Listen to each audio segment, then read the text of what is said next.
Welcome watercolor painters to my channel, Laurel Hart Works. This is an impressionistic watercolor channel, and for those of you that have found your way back here, I'm glad to welcome you back. And those that are here for the first time, I hope you'll find something that can be of value to you in your painting adventure.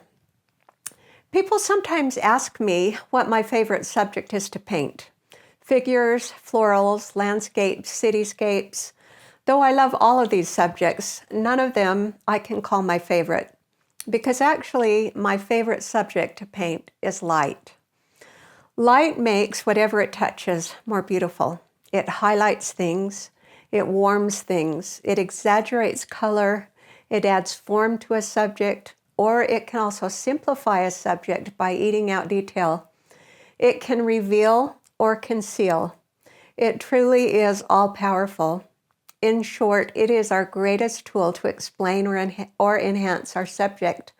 Light is truly the loveliest thing that exists. But in watercolor, light is not actually painted, but it's left as the untouched white paper. So you can't portray light in watercolor without painting its opposite, which is shadow. And that is why I'm so obsessed with light and shadow patterns in my work. The principle of using contrasts or opposites in creation goes back even to the beginning of time, when God said, "Let there be light," and then divided the light from the darkness so it could be seen. I maintain that any subject, even something ugly or mundane, can be made appealing if it is beautifully lit. One of my favorite movies is called Miss Potter. It's the story of Beatrix Potter, who wrote and illustrated the famous children's books, The Tale of Peter Rabbit. She, of course, painted in watercolor, and that's why I love her so much. Her illustrations are charming little versions of animals that she loved and actually had. She owned rabbits and all kinds of little animals that became her characters. Anyway, in this movie, there is a part where she said she was painting something that was so beautiful in the sunlight that she didn't realize even what it was until later on, that she was painting the pig's swill bucket. In the book, Hawthorne on Painting, which is a compilation of notes taken on classes given by the great American painter Charles W. Hawthorne, who was the founder of the Cape Cod Art School, he is quoted as saying, "Anything under the sun is beautiful if you have the vision." I want to highlight and emphasize that little part. Anything under the sun is beautiful. It is the seeing that makes it so. We must teach ourselves to see the beauty of the ugly, to see the beauty of the commonplace. It is so much greater to make much out of little than to make little out of much. Better to make a big thing out of a little subject than to make a little thing out of a big one. In every town, he says, the one ugliest spot is the railroad station, and yet there is beauty there for anyone who can see it. Don't strain for a grand subject. Anything is painter's fodder. I love what he says, and there are just amazing and wonderful nuggets of wisdom in this book of his. I would highly recommend you find it and read it. I'd like to share with you an example of a subject that I painted that I think exemplifies what I'm talking about here, where the subject itself is not really a beautiful, enchanting or charming thing, but it's the light that makes it beautiful and makes it come to life. This is a painting that I did called The Scavenger, and it is a subject that I love painting. I've shared this with you before, of an area in Brazil where it basically is just a garbage dump. And it's an old corroding facade of one of the old Portuguese buildings there. And there's really not a lot to find in this that's beautiful, except for the light in it that makes it really come alive, that enhances the whole subject. In fact, the light is the subject of this painting, and everything in it becomes beautiful because of it. There's sadness in seeing a person who's having to experience the poverty of sorting through garbage to find their food or their next meal. And yet I think there can be great beauty in the pathos of things that are sad and unfortunate. So today I would like to paint something that exemplifies what I'm talking about. It's another scene from Brazil, and it is of a favela. The favelas are the slums in Brazil, but they have their own charm and beauty about them, and particularly when they are beautifully lit, they can be very, very charming subjects. And so I'm going to paint this for you today, and hope that it will turn out to be a subject that is very appealing because of the way that it's lit. I've got my subject drawn on 140-pound Winsor Newton cold press paper, and I've mentioned before that now it seems to have a side that is rougher than the other side, and so that's the side that I prefer to use. And I've drawn it on with a 6B pencil.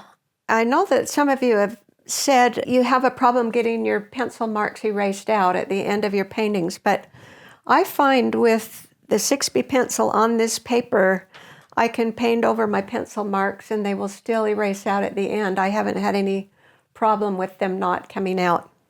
I'll be using my usual brushes, my set of Low Cornell 70-20 Ultra Rounds, and also I may use one of my squirrel mop brushes.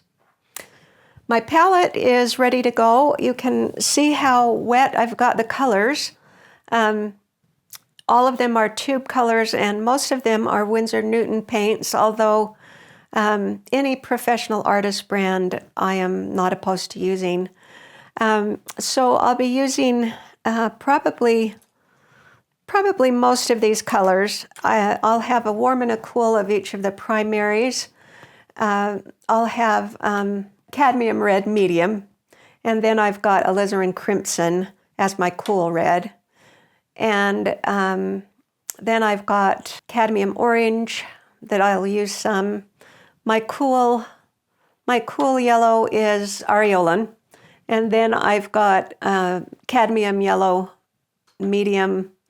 Yellow ochre is another warm yellow that I'll be using. Another favorite color is transparent oxide red. That particular one is made by Daniel Smith. And then jumping to my blues. My blues, I have, as my lighter, cooler blue, I have manganese blue hue. And my warmer blue is ultramarine blue. And then another blue that I've added that is a very transparent blue and mixes really well with the reds is indanthrene blue. So I'll be using that probably in the painting too. So I'm going to begin with a wash, an initial wash, which I have used in most of my demonstrations. And it will consist of a high key triad. So I'm getting a nice juicy pool of manganese blue.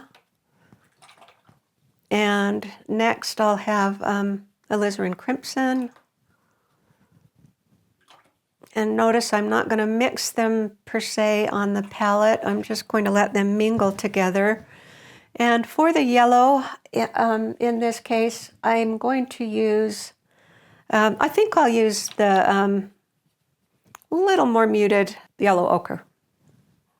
So for the sky, I am going to just use the blue on its own and get that in just all in one go. And this is just pure manganese blue.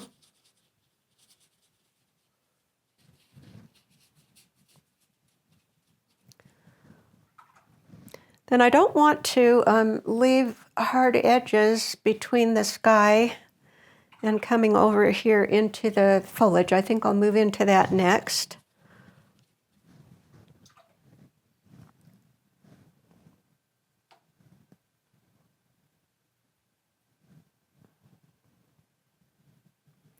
I'm going to get a little bit more of my cadmium yellow to make that a little brighter green here. And I'll be skipping over some of the highlights of the foliage to leave some of the leaves that are in the sunlight looking like they're shining there. And notice that I'm letting that bleed right back into the sky so that that will have a soft edge there. And in some places I'm going to bring in some yellow, but probably not that much.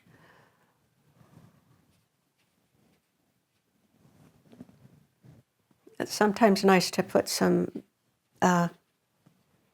pure drops of pure color into the wash. Okay.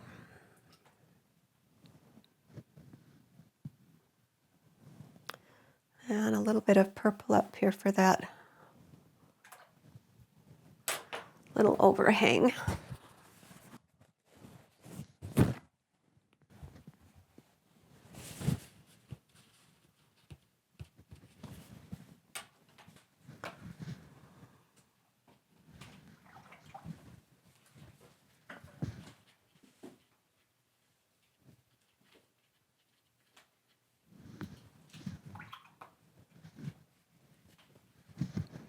Now, this part is where I will be doing quite a bit of color mingling down into here, where I'll use my blue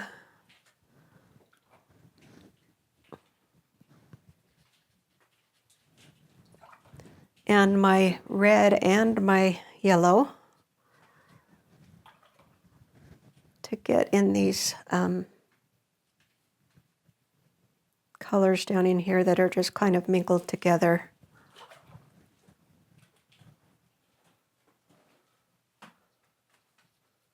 And in some areas where I do want it to look like it's going to be in the light, I might just blot out some of the color like I just did there.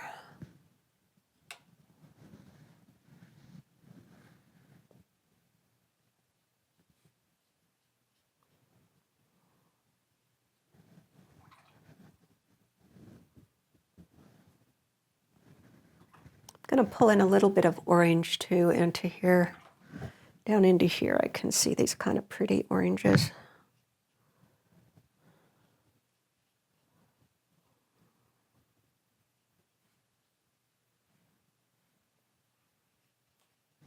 And this little garbage bin back in here, I want that to stay a nice highlighted color.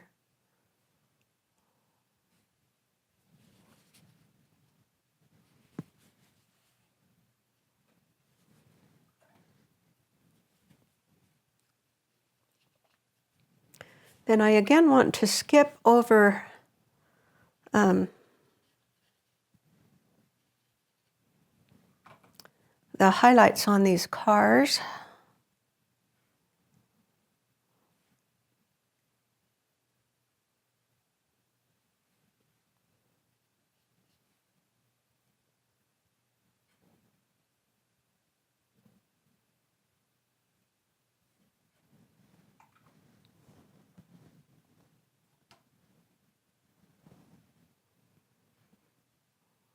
So I want to leave that that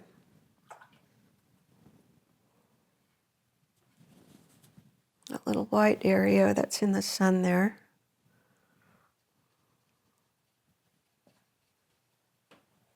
Coming down here and completing that whole area that's in shadow through here.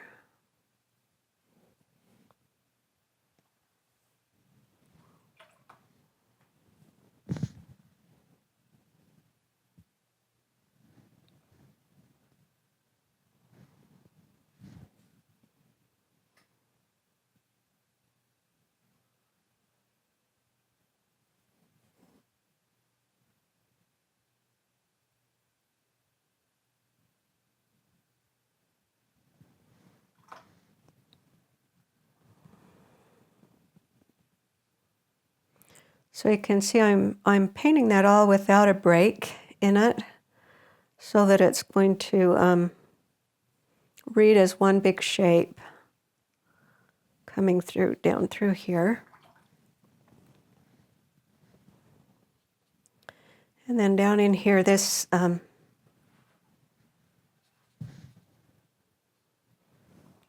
this shadow I want filled with color too.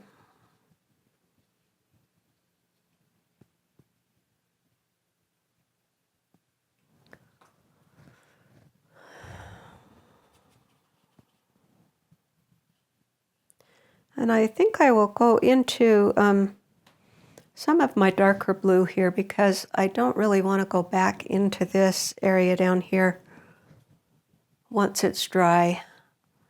And this needs to be a pretty strong dark down in here.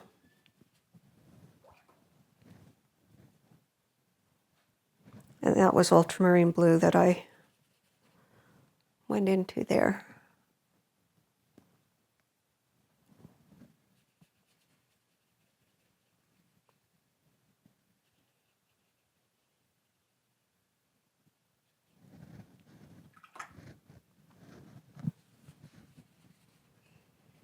Catching my water at the bottom here so I don't get a blossom right there. And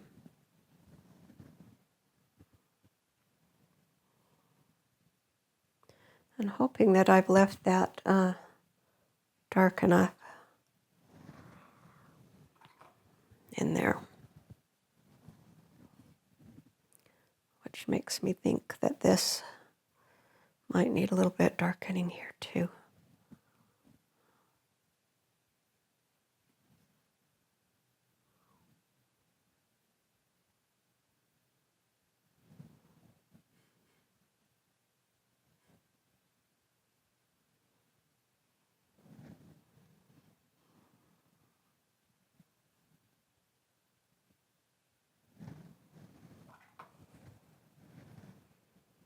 Okay, so I think I'll get these little figures in here right now, which means I'm going to go into some darker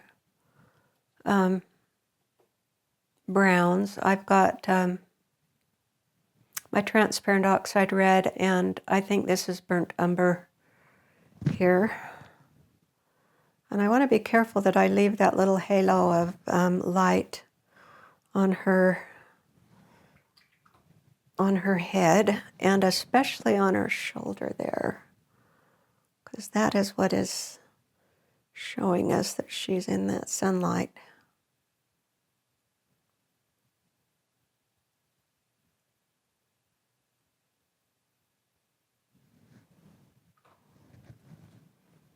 And she's got a really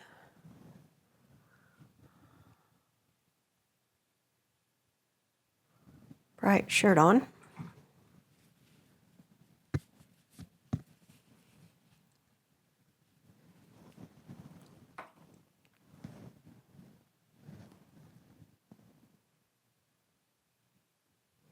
And all of this I'm just wanting to let blend as I come down the figure.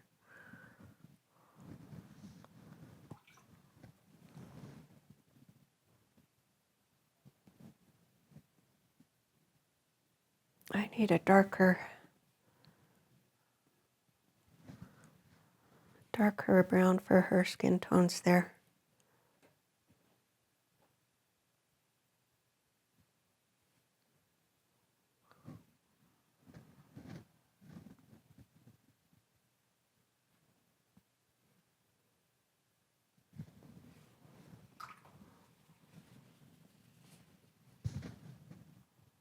And I'll maybe come back and fix the color in her shirt a little bit more later.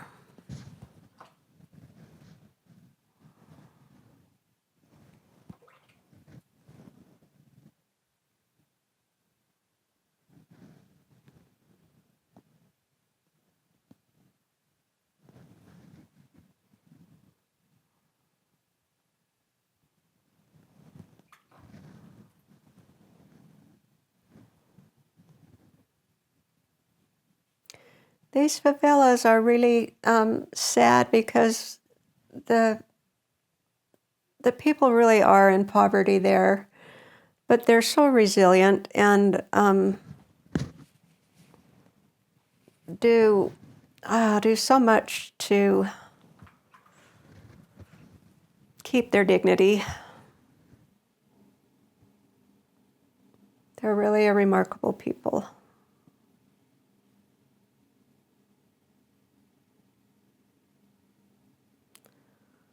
And when you're doing figures, there's, in sunlight like this, there's always got to be a shadow to anchor them down.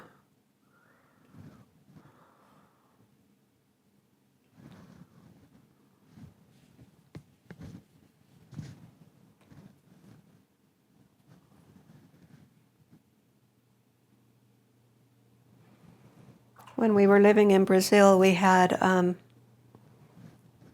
it was quite poignant, but really clever to see what people came up with to make a livelihood. Whenever we would go anywhere, there would be somebody waiting to guide us into a parking space, and then would promptly want us to pay for their service. And always there would be really young kids in the streets that would come up to your car to wash your windshield, kids that could barely reach your windshield at all. And their mother would be over on the lawn, right outside of the intersection, keeping watch.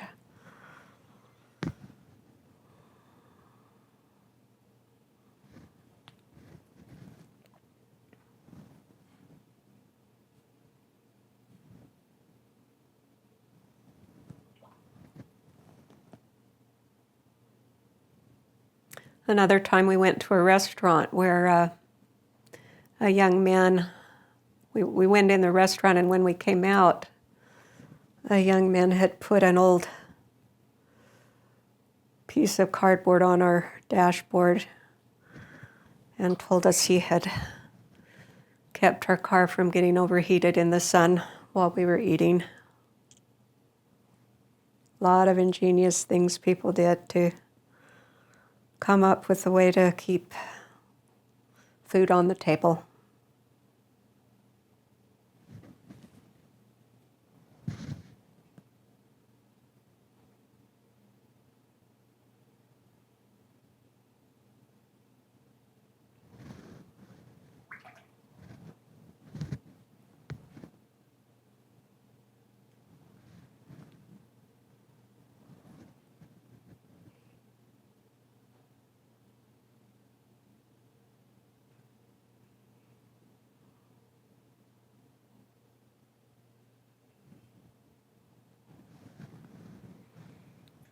So that little grouping of figures there is just really a lot of blobs of little shapes of color. Not anything really more than that. I think we tend to make things far more complicated than we really need to in painting.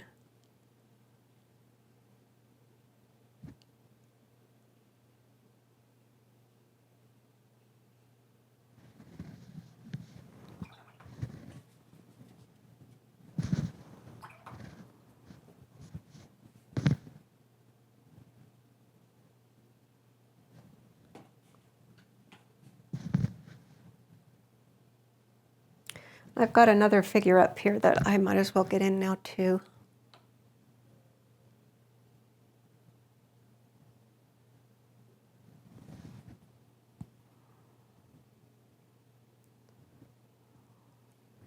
He's kind of just to the side of the car there.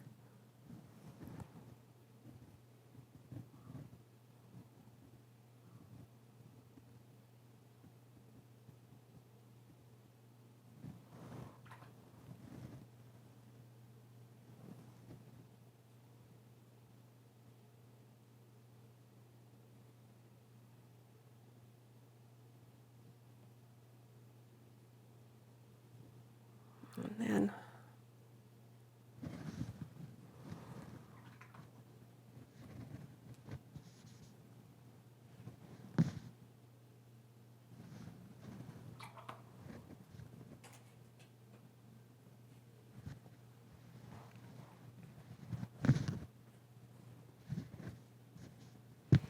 okay, I'm going to come back up in here and work over this way now.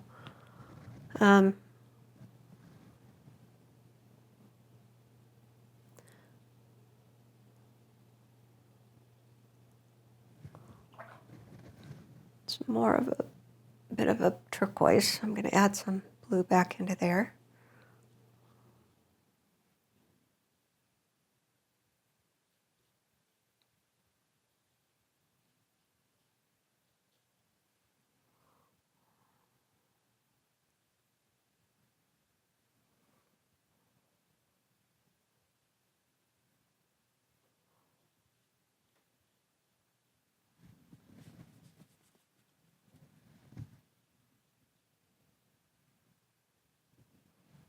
And I think these are porta potties here, looking closely. That probably really adds to the mundane and not really beautiful.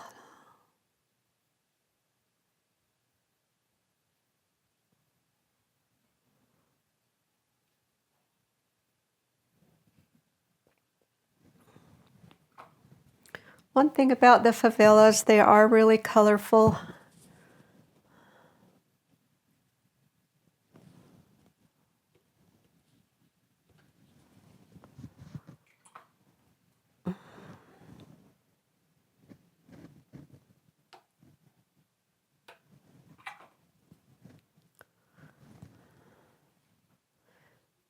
If you've seen the movie Rio, they did a really great job portraying the favelas in Brazil. I'm painting around now some of this foliage up here and trying to leave the light on these areas here.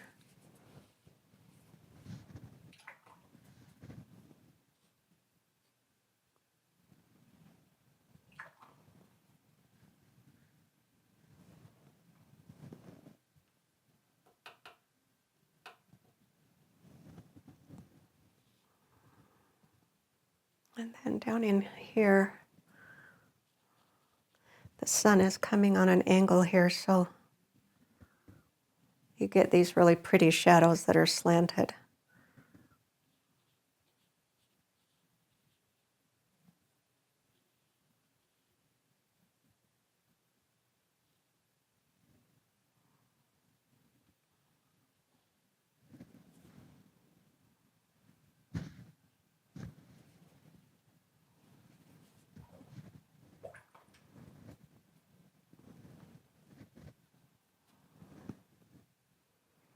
And then I want to make sure and leave that really pretty white roof, white.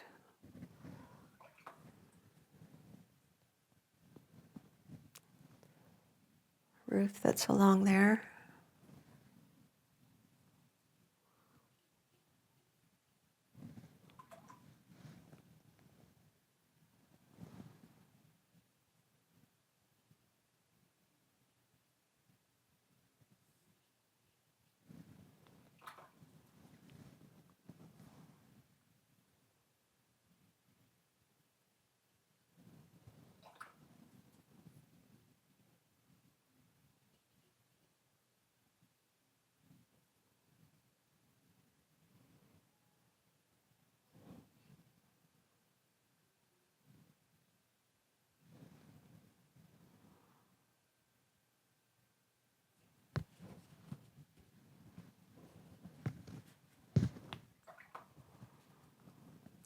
And then right in here is some really, I want to keep some very pure color. Right under here.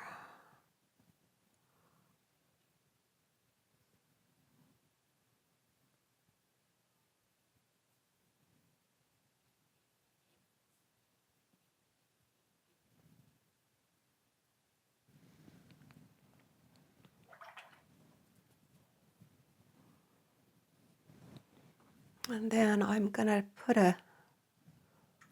just a very, very faint wash over the area here that is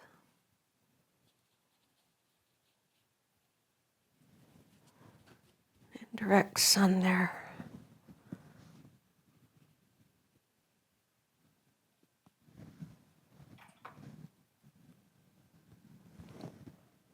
But I still want it to be a little bit pink.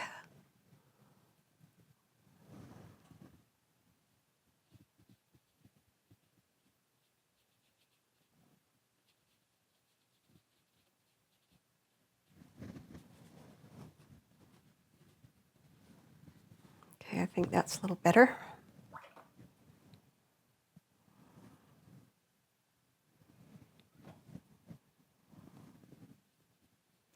I'm breaking up my triad now into more definable colors, but I will come back over some of this pure color with some other darks.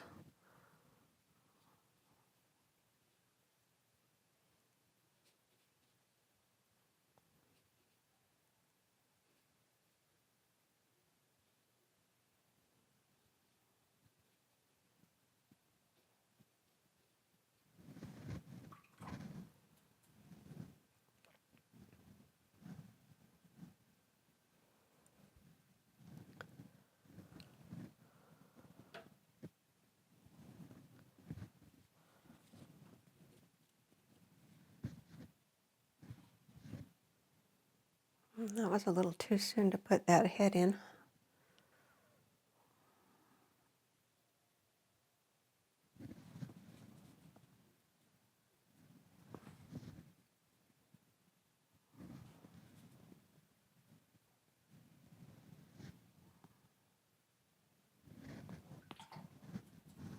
And there's some pure, I would say cadmium yellow right in here.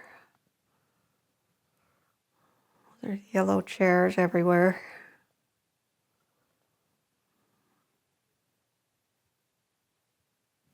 And that is most likely a little pup right there.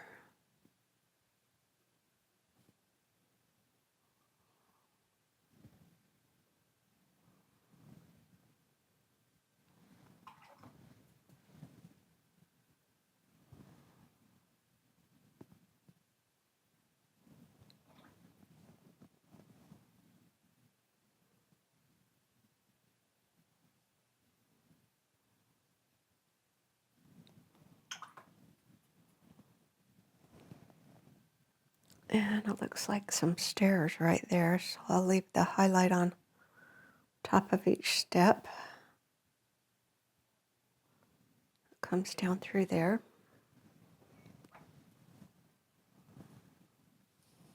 And then there's a pole coming down here too.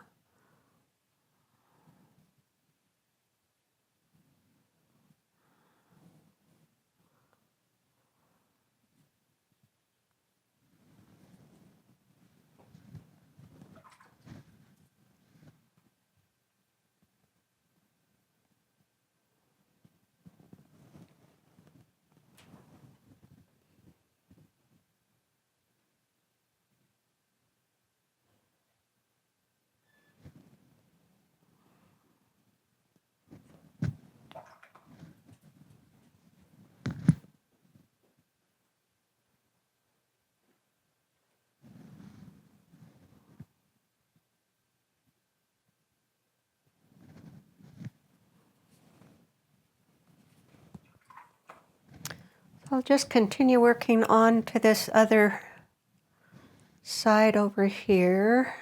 And again, painting behind some of the foliage there.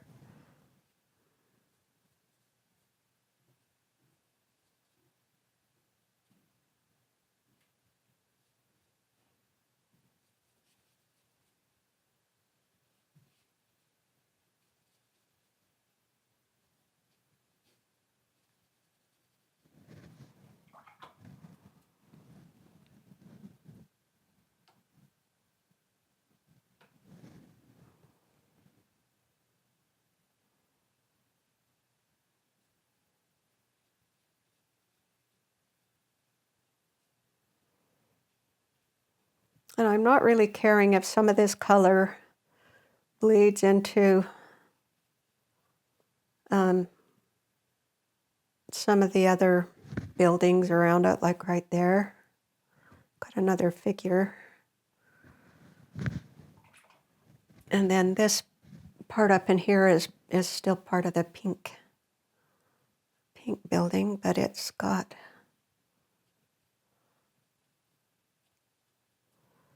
some light on it also.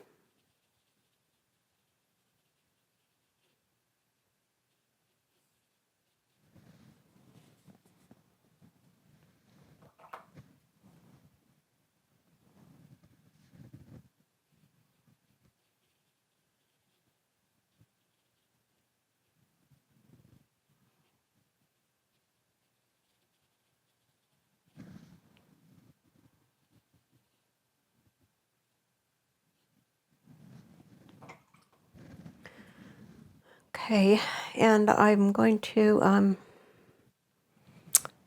put in, looks like there's some interesting little flowers there. I'm going to need to let that dry a little bit more.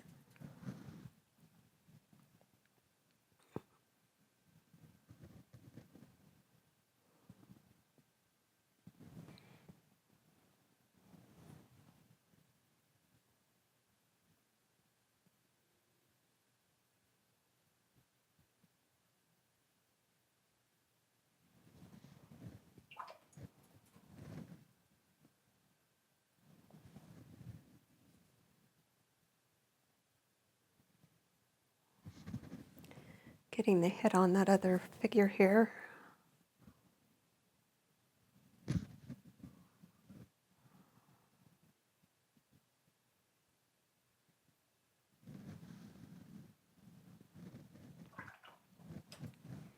I'm going to come back into this guy too and darken him.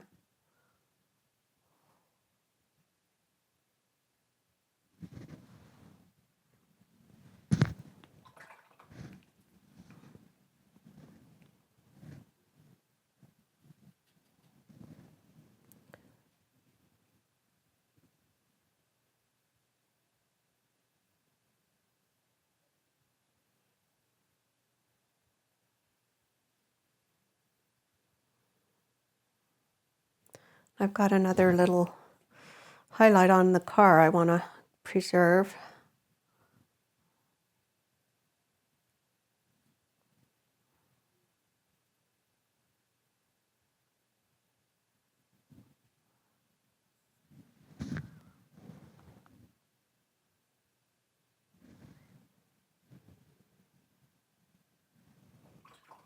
Let's see if that's dry enough to go back in with some of the plants up here.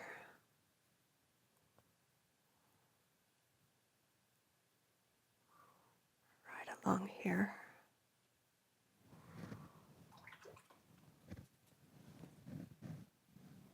And then it's got some deep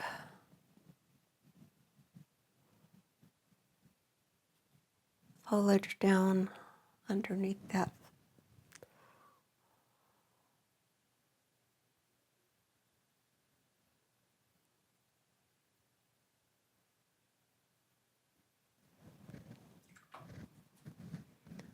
Put a little bit more green in that, yellow in it to make it more green is what I'm trying to say.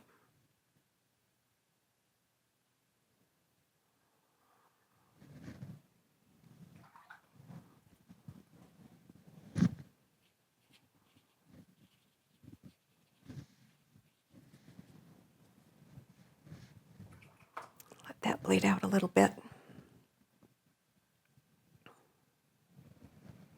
And all of this is still pretty much in the first wash here, so it's going to, I'll say it's going to look better when I get some of the darks in. Trust me on this.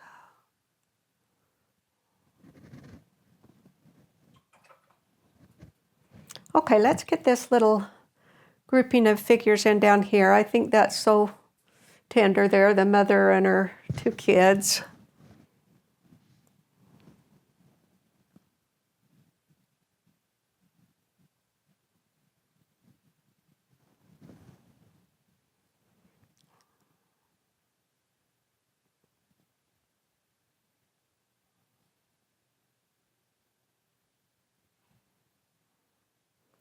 I can't tell what she's carrying, but it looks like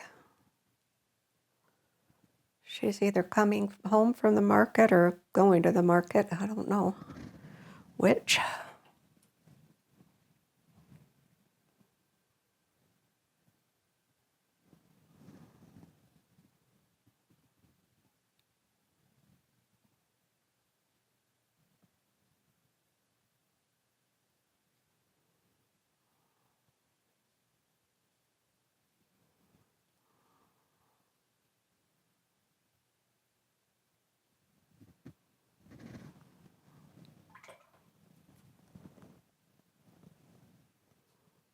She needs some feet here.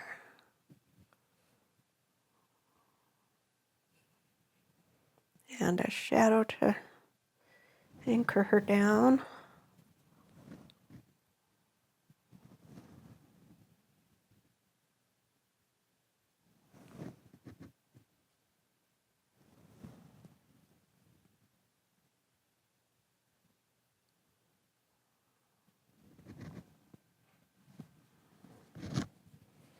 There's a little pattern in that fabric that I'll just maybe wipe out.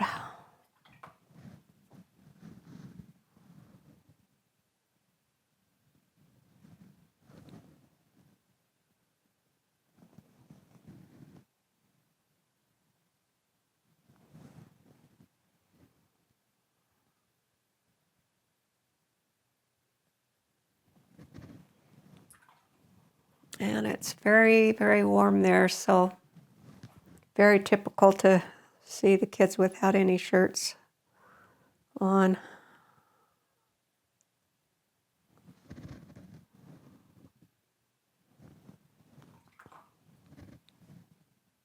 But you couldn't find any cuter kids in all the world.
She's got a backpack or a school bag, it looks like.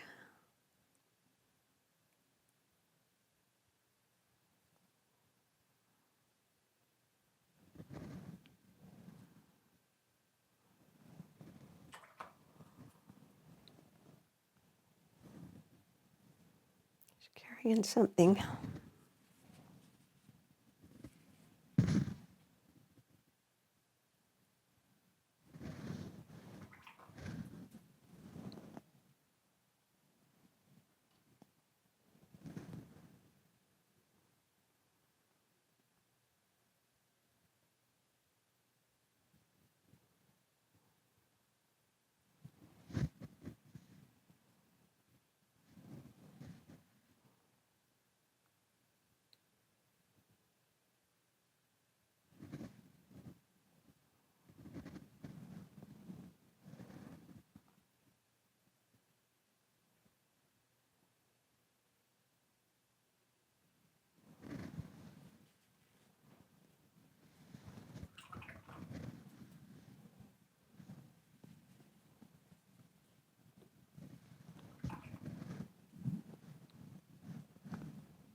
Okay, I'm gonna work on this car.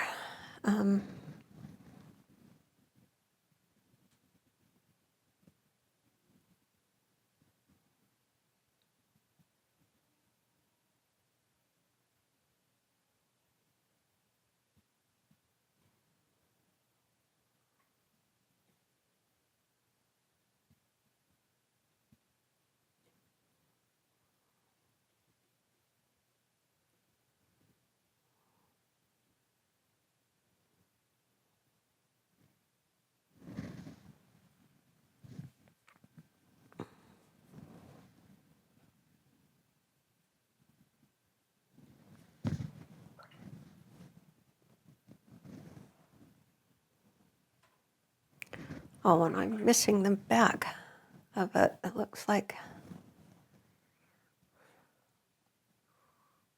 Okay, right through here.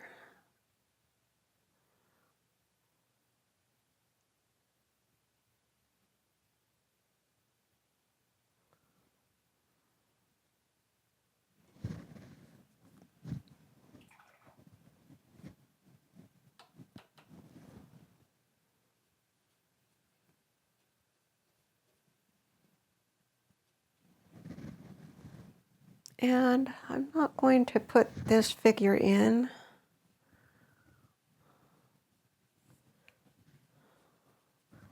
I think he'll attract too much attention to himself over there.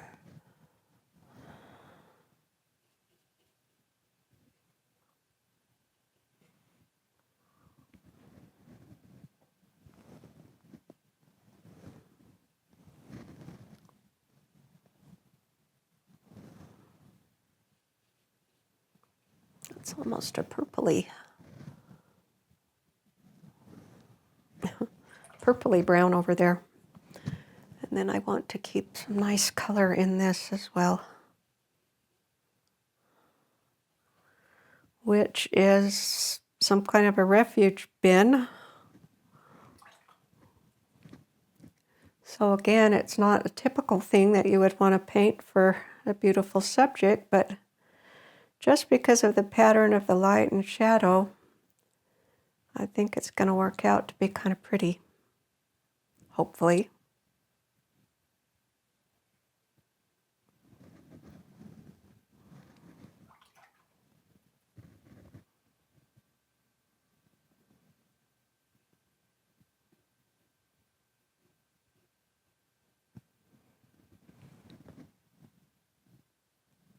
And I think I want to continue a dark right in through here.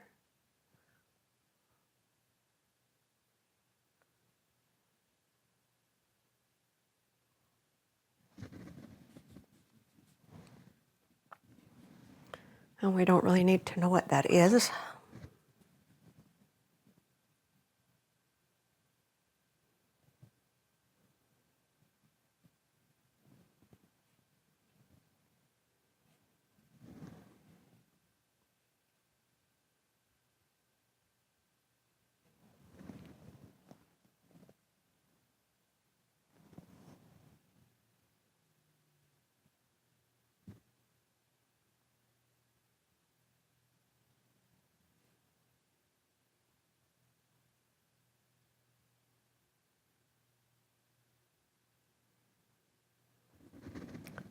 Shadow from the car coming out there.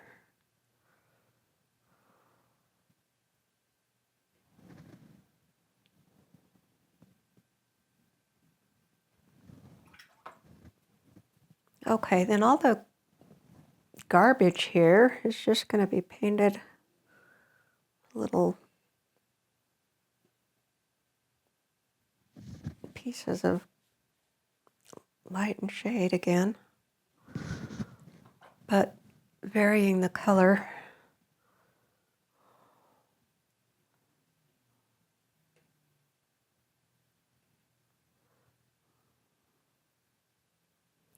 And value too, I'll come back in with a few more darks.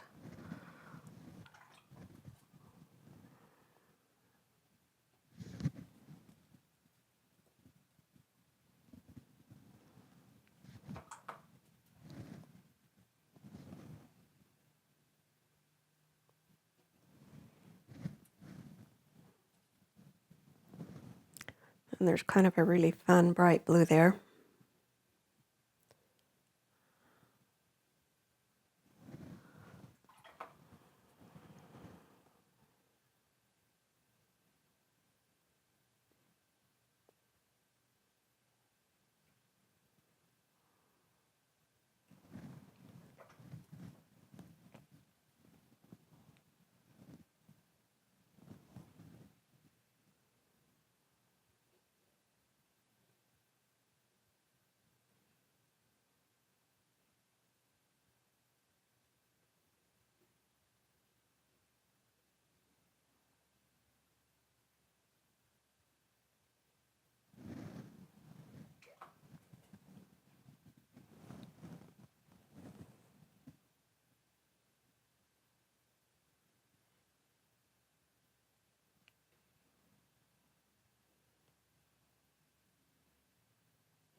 And then up in here, there's more garbage in the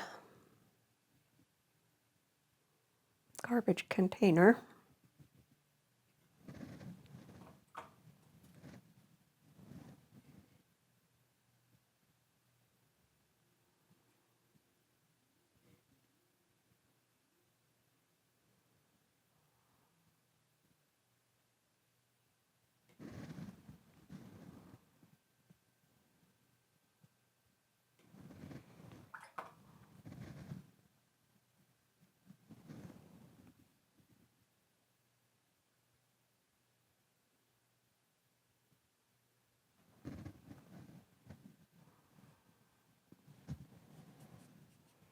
All right, so that is basically kind of all of the first layer. Now I want to work back in using even darker pigments to put some of these shadow areas in, some of the windows, and so forth. So I think I'll take a minute, clean my palette, and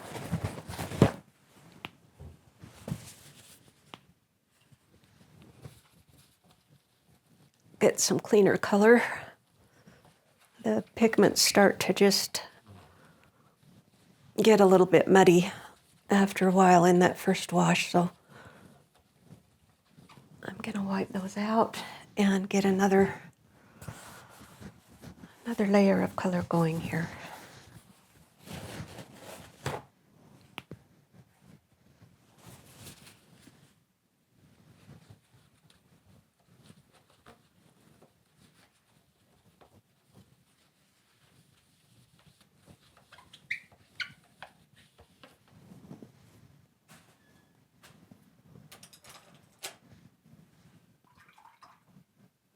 Okay, now the fun part.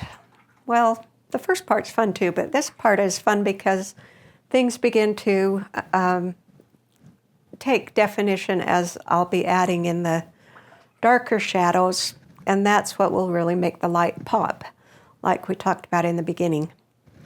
So in this triad, I will be using a darker blue. This is ultramarine blue. I will still keep my alizarin crimson, and I will be using transparent oxide red as a yellow in the triad, but I will also be using probably a combination of these yellows as well as I work through here. But now I'm going to be just coming in and defining edges by painting behind them. As you can see here what I'm doing. And leaving some of this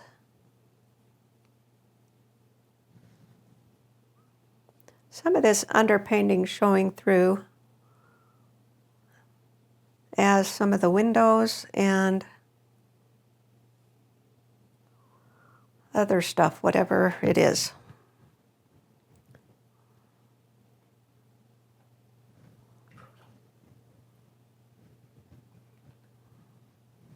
And I'm also going to put in a little bit of foliage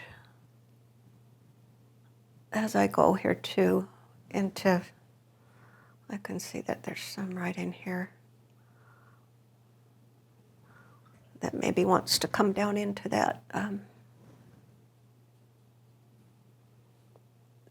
right into the building there.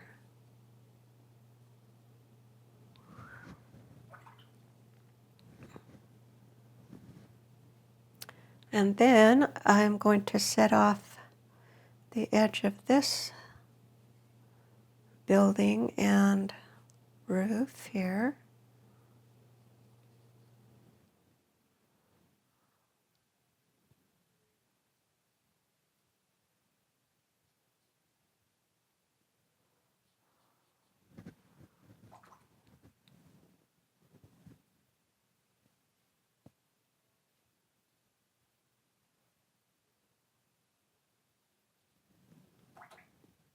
I don't want to cover up all of that underpainting that I did because some of that color is really pretty to leave showing through. And then this roof here, or this building here, is going to have a shadow over it, like so. And a darker part down in here.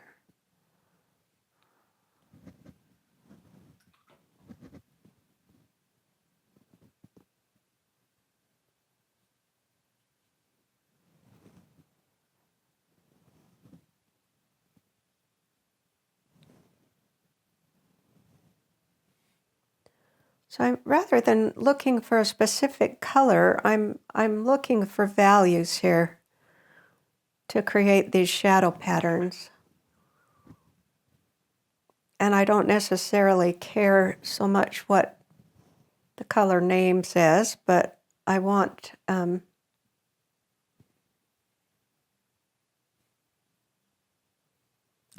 to show that there's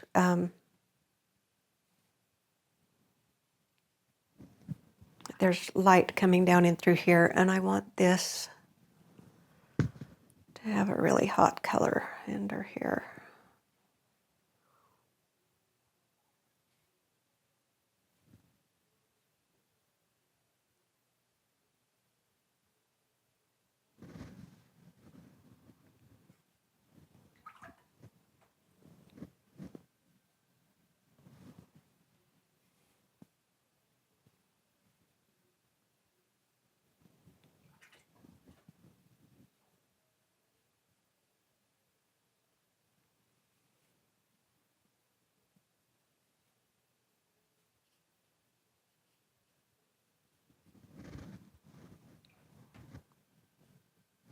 Most of these favela buildings are out of this red kind of clay brick. I really love the color of it, and it really makes these buildings bright and cheerful. And that's what that is right there, I can tell.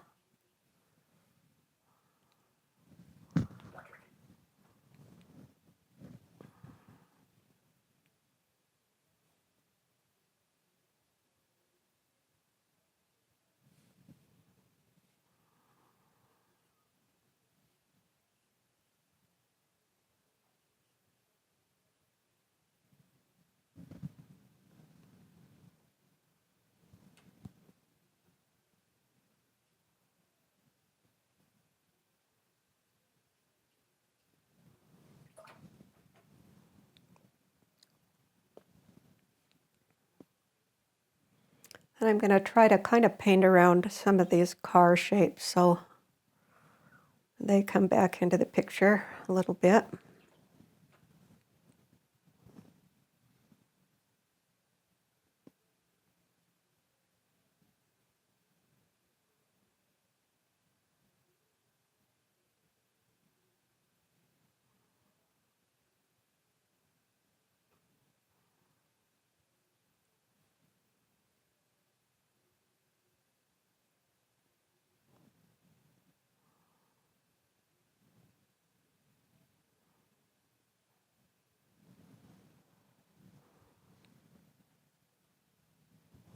But you can see now how that begins to describe the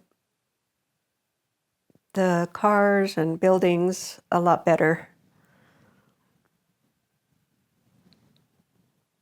when you come back in with this next darker layer. Okay, so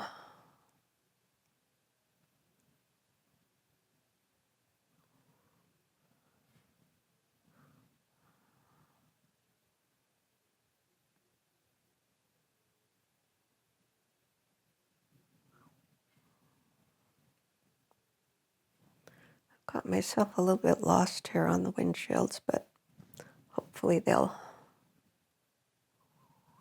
look like they're supposed to be there.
Okay, then I want to set off this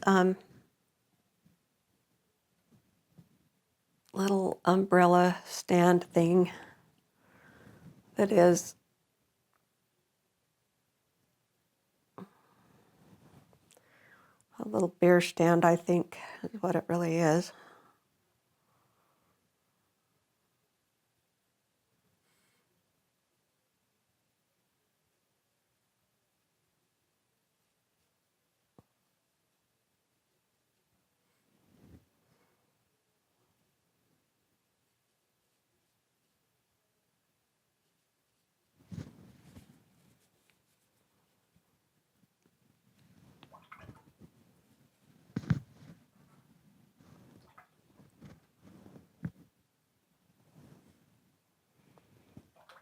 And let's see, I need more darker blue here.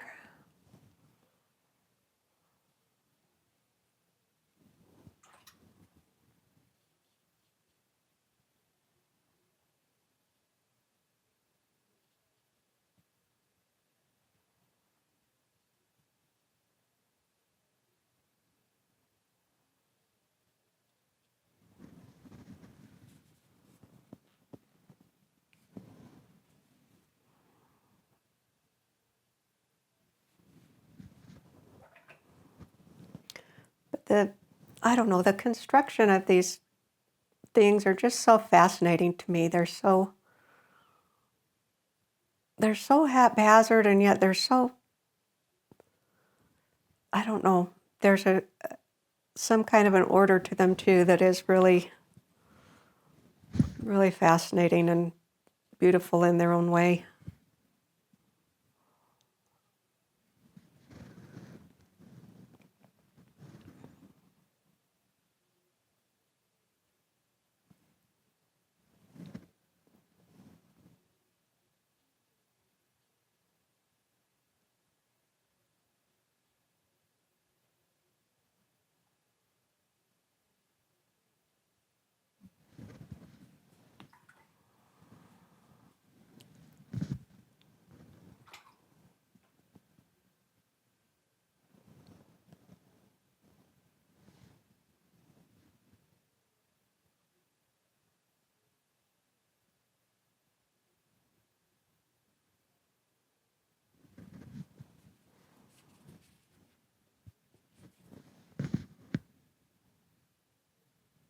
It's just kind of organized chaos, but it's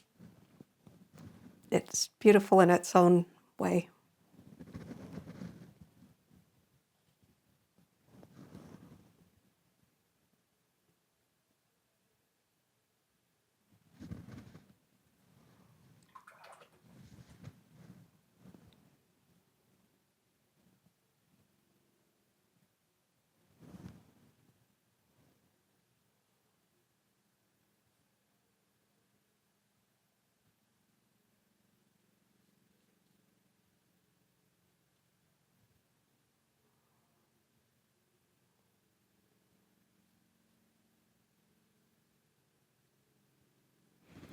When you layer color like this, it can really, really be beautiful when you go back over that initial wash and let it stay pretty pure.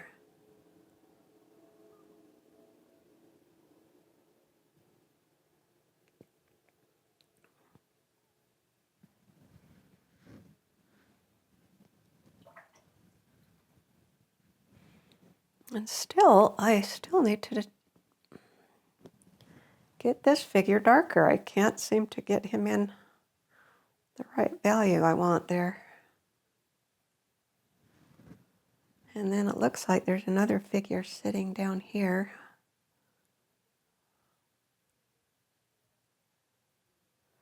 Behind the chairs and stuff.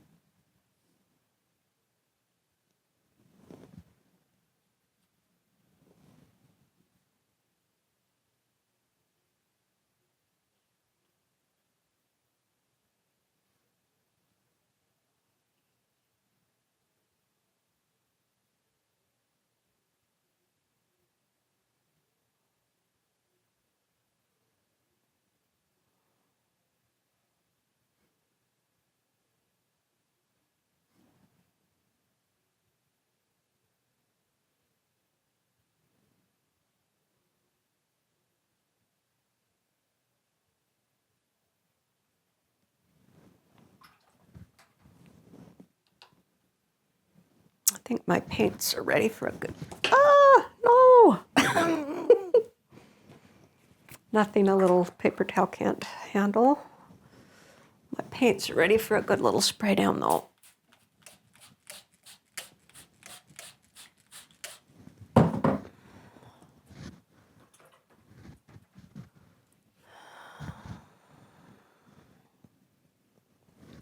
This has more blue in it.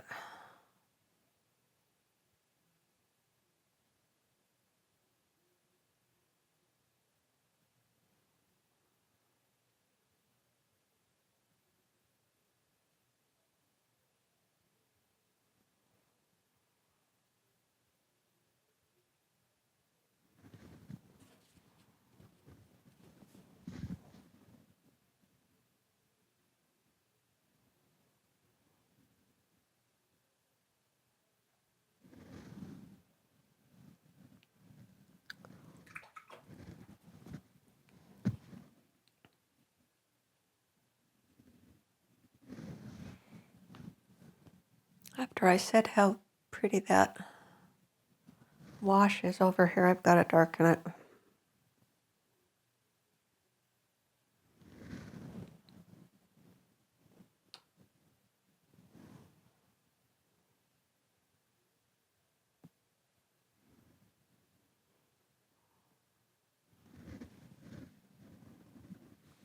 And it looks like a doorway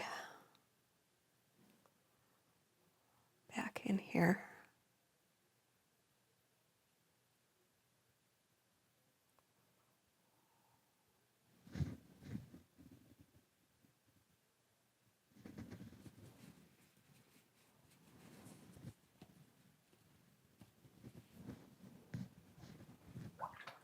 Okay, now where this pink building turns the corner,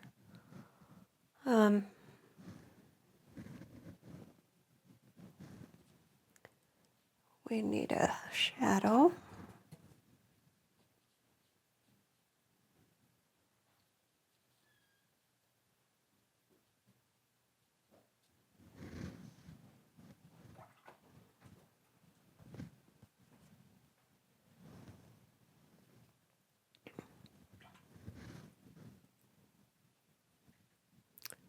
I'll come back up here and put in some more of this foliage.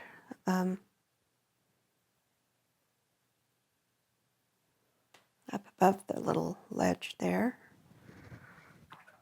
And then looks like the window has some green shutters to it.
Okay, and then this is a little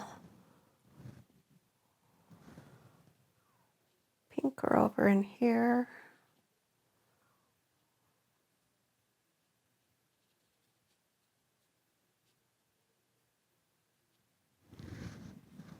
And then a few more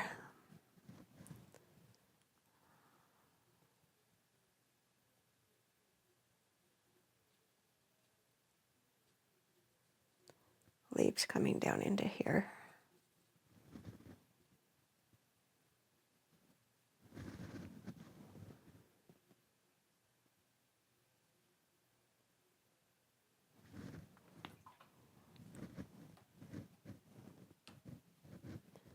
adding in more of the shadow into the leaves too now. So I've got three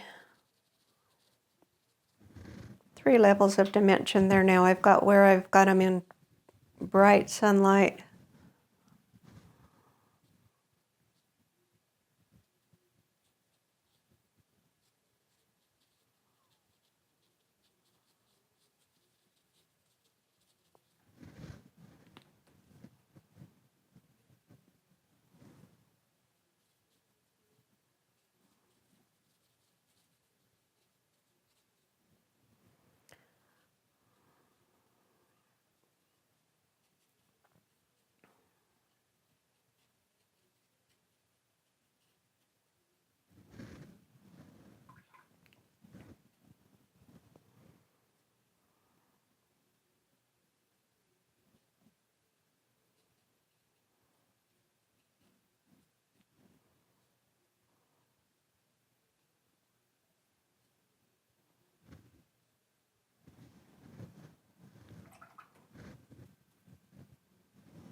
feeling like I need a little bit of a darker something up in there, which would probably be in shadow.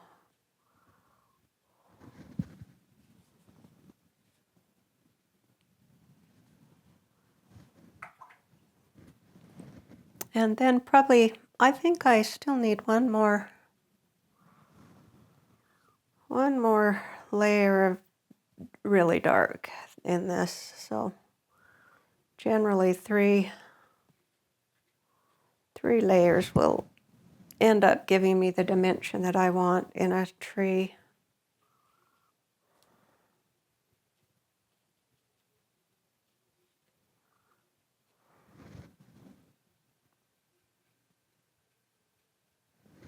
And I don't want to overdo it too much, but I think that's okay. I have a window to put in here that will kind of bring out that pull a little bit, describe that.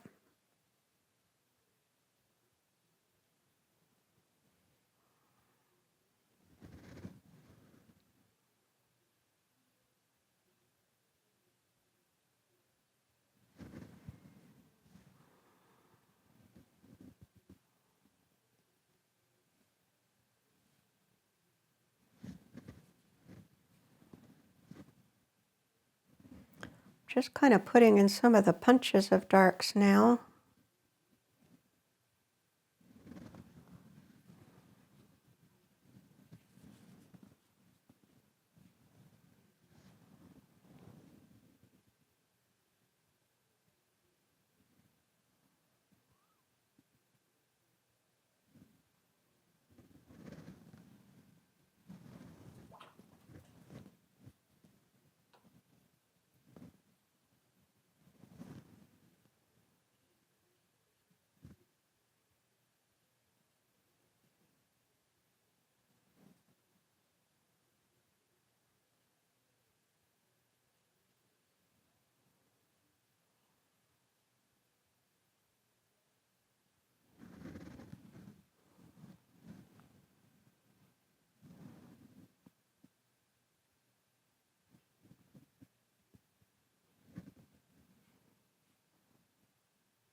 My figures are looking a little bit weak now, so I'm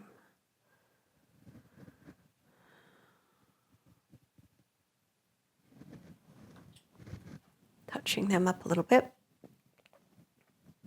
But we are almost there.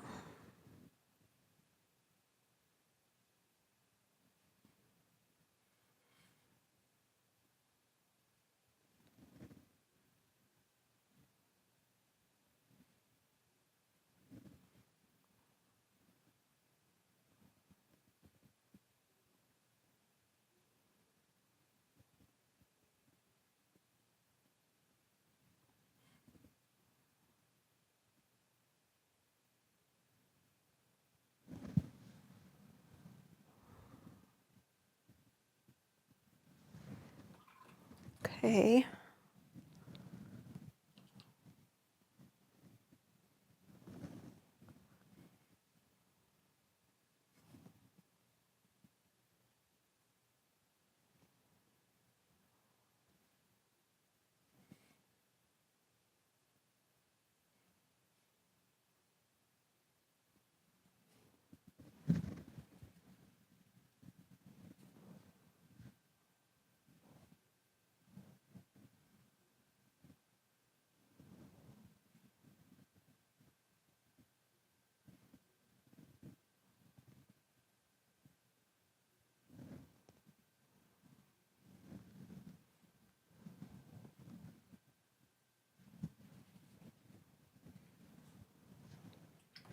Okay, now I'll be putting in a few of the kind of jewelry things now with a small little rigger brush.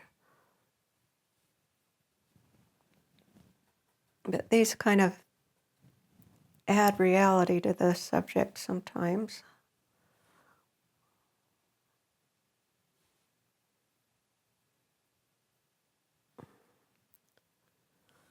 And it will kind of add to the chaos of this painting too.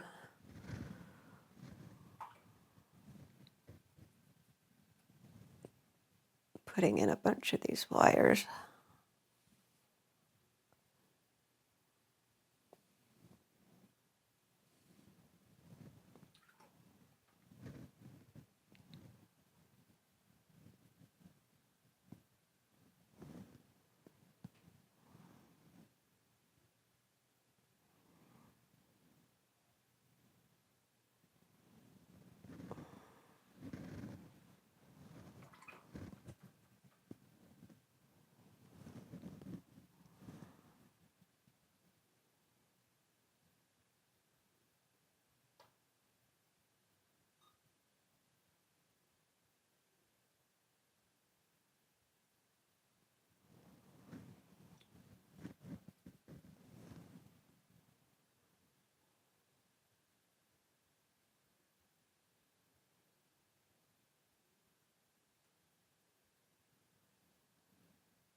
I'll just add a few little darks over into here to kind of give this pile a little bit of character, I guess.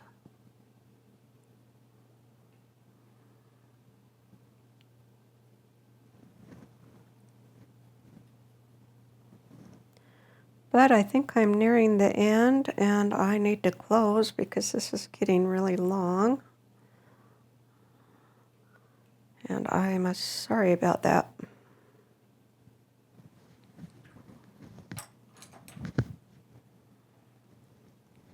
Gonna maybe go back over into here. I think I need to strengthen this just a little bit over in here.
Well, I think I'm about done here, and I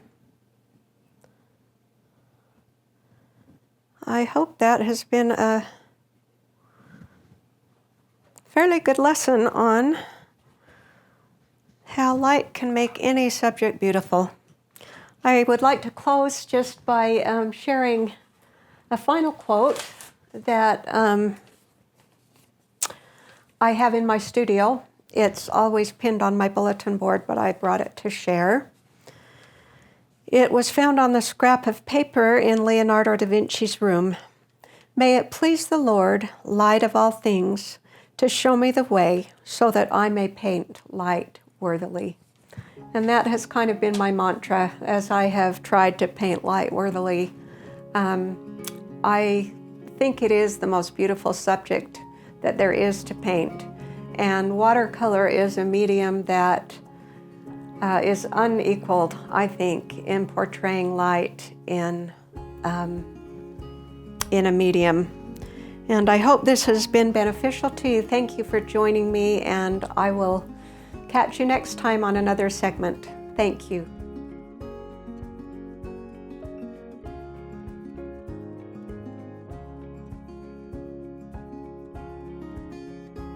Hi. Okay. Hi.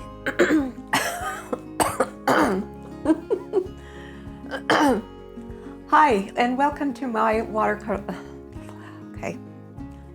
Sold at Sotheby's. Sold at Sotheby's. Making it. Okay, I gotta say that again. The shimmering landscape is. Okay, Bear. I don't know. Do we need to do that description? Yeah, do it again. Okay. Leave the painting on longer. Welcome, watercolor lovers all around the world. And if you are joining me for the first time, this is, I'll start up. Welcome, watercolor lovers all over the world. If you are joining me for the first time, I am grateful to have you with me, and that sounds really stupid.